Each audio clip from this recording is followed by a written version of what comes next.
couple months ago, you were hoping for a groundbreaking in September. Are things delayed a bit? Where are things standing right now? So as you know, we signed the MOU with the state in March, right? And then at that point of time, I was still in LA with the sales and marketing organization that we established there almost 2 years ago. Then I moved here. I relocated here right away to take care of the project.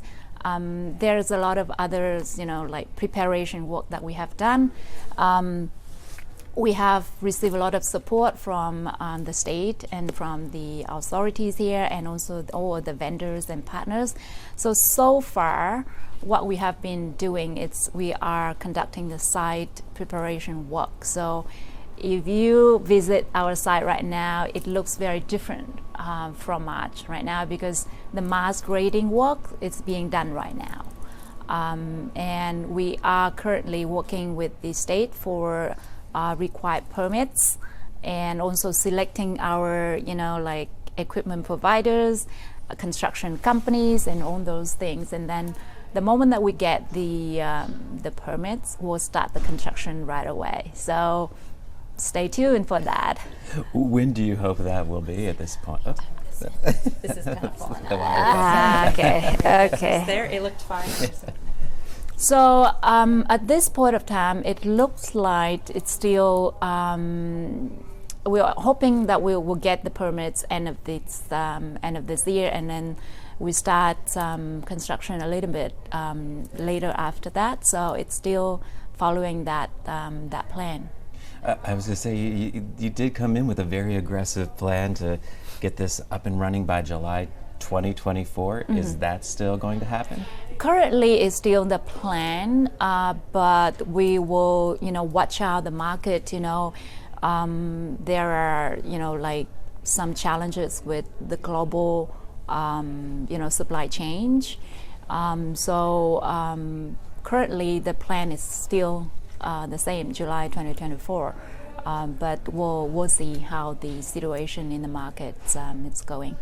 I know in Vietnam the plant was built in a very short period of time. Of course, here in 21 months. You imagine from the like from zero, from the shoreland, and the red land, into the manufacturing facility that you see.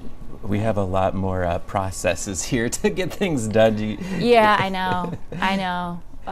That's why we work very closely with the state authorities and government offices and all of the partners to really following all of the requirements and comply with all of the requirements there, and we'll be there. We've been to the plant there in Vietnam and seen what it looks like. How similar will the one here look? What will we see rise out of the ground there? Okay, so basically the plant here in NC State is going to produce all of our EVs products, and also e-bus as well. So we'll bring here the e-bus. Have you seen the e-bus in Vietnam? We did, yeah. Yeah, that's the e-bus that we are going to produce here, and also the EVs.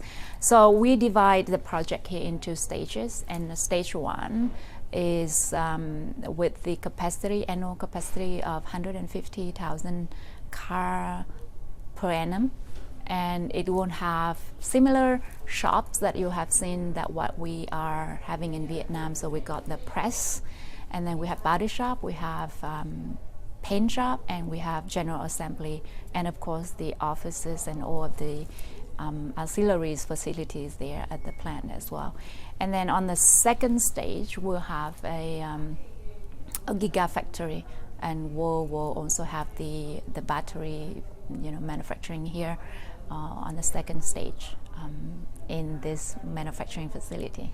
Will it look as much like a resort as the one? Yeah. We don't have palm trees here, but yeah, but there's a lot of pine trees, right?